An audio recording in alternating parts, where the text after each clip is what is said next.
आणि यानंतर एक महत्त्वाची बातमी सविस्तर पाहूया। बातमी आहे जिल्हाधिकाऱ्यांपेक्षा जास्त रुबाब असणाऱ्या सहाय्यक जिल्हाधिकाऱ्याची। खासगी गाडीवरती लाल दिवा आणि जिल्हाधिकाऱ्यांच्या अँड चेंबरवरती कब्जा करणाऱ्या ट्रेनी IAS अधिकारी पूजा खेडकर यांची सध्या जोरदार चर्चा सुरू आहे। आता त्यांची वाशिम जिल्हाधिकारी म्हणून बदली झाल्याचं सांगितलं जातंय। वरिष्ठ अधिकाऱ्याचा अँटी चेंबर बळकावल्यापासून ते खासगी गाडीवर अंबर दिवा आणि महाराष्ट्र शासन असे बोर्ड लावण्यापर्यंतचे त्यांच्यावरती आरोप आहेत। पुणे जिल्ह्यामध्ये परिवीक्षाधीन सहाय्यक जिल्हाधिकारी म्हणून त्या रुजू झाल्या होत्या, पण या चर्चेनंतर त्यांची उचलबांगडी केली गेली आहे। आता याच खेडकर यांच्या विरोधात पुण्याचे जिल्हाधिकारी असलेल्या दिवसे यांनी मुख्य अप्पर सचिवांकडे पत्र लिहित अहवाल सादर केलाय।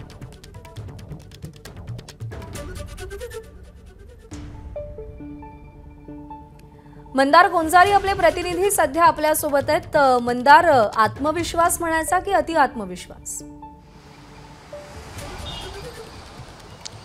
अति आत्मविश्वास म्हणा किंवा फुकटचा रुबाब म्हणा, आणि हा रुबाब कुठून आला होता तर या पूजा खेडकर यांचे वडील देखील महाराष्ट्रात सनदी अधिकारी म्हणून काम करत होते, सेवानिवृत्त झाले आणि आता जी लोकसभेची निवडणूक झाली या लोकसभेच्या निवडणुकीमध्ये त्यांनी वंचित विकास आघाडीकडून अहमदनगर दक्षिणमधून निवडणूक लढवलेली होती। सेवानिवृत्त झाल्यानंतर त्यांच्या आई देखील डॉक्टर आहेत, त्यांचे आजोबा देखील IAS अधिकारी राहिलेले आहेत महाराष्ट्रामध्ये, आणि या पूजा खेडकर देखील IAS झाल्या। तर अशी यांची पार्श्वभूमी राहिलेली आहे आणि ही पार्श्वभूमीच तू म्हटलंस तसं अति आत्मविश्वासाला किंवा फुकटच्या रुबाबाला कारणीभूत ठरली का? कारण खरं तर या पूजा खेडकर यांनी त्यांचं प्रशिक्षण पूर्ण केल्यानंतर मसुरीतून एक ट्रेनी म्हणून त्या पुणे जिल्हाधिकारी कार्यालयामध्ये उपजिल्हाधिकारी म्हणून किंवा सहाय्यक जिल्हाधिकारी म्हणून रुजू झाल्या आणि त्या पद्धतीनंच त्यांची वर्तवणूक असणं अपेक्षित होतं। मात्र त्यांनी त्यांच्या खाजगी गाडीवरती अंबर दिवा लावला। खरं तर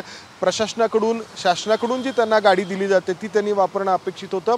दुसरं महत्त्वाचं म्हणजे त्यांच्या आधीपासून त्या ठिकाणी काम करणारे जे वरिष्ठ अधिकारी होते त्यांची केबिन या पूजा खेडकर यांना हवी होती, ती केबिन त्यांनी एका अर्थाने बळकावली। त्या ठिकाणी आतमध्ये काही इंटेरियर्समध्ये देखील त्यांना हवे तसे बदल केले। ही गोष्ट जेव्हा पुण्याचे जिल्हाधिकारी सुहास दिवसे यांच्या लक्षात आली तेव्हा सुहास दिवसे यांनी राज्याचे अप्पर मुख्य सचिव यांना तसा अहवाल पाठवला आणि त्यानंतर पूजा खेडकर यांची वाशिमच्या जिल्हाधिकारी म्हणून बदली करण्यात आली आहे। हे सगळं प्रकरण सुरू असताना पूजा खेडकर यांचे सेवानिवृत्त असलेले वडील दिलीप खेडकर देखील या सगळ्यामध्ये हस्तक्षेप करत होते असं समोर आलेलं आहे।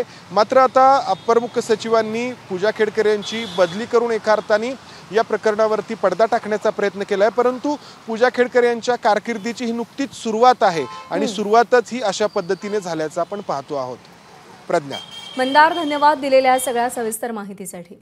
खासगी गाडीवरती लाल दिवा आणि जिल्हाधिकाऱ्यांच्या अँटी चेंबरवरती कब्जा करणाऱ्या प्रोबेशनरी IAS अधिकारी पूजा खेडकर यांची सध्या जोरदार चर्चा सुरू आहे।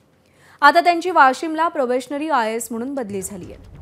वरिष्ठ अधिकाऱ्यांचा अँटी चेंबर बळकावणं, खासगी ऑडी गाडीवरती अंबर दिवा लावणं, ते गाडीवर महाराष्ट्र शासन असे बोर्ड लावणं असे आरोप त्यांच्यावर आहेत। पुणे जिल्ह्यामध्ये प्रोबेशन सहाय्यक जिल्हाधिकारी म्हणून त्या रुजू झाल्या होत्या, पण या आरोपानंतर आता त्यांची उचलबांगडी झाली आहे।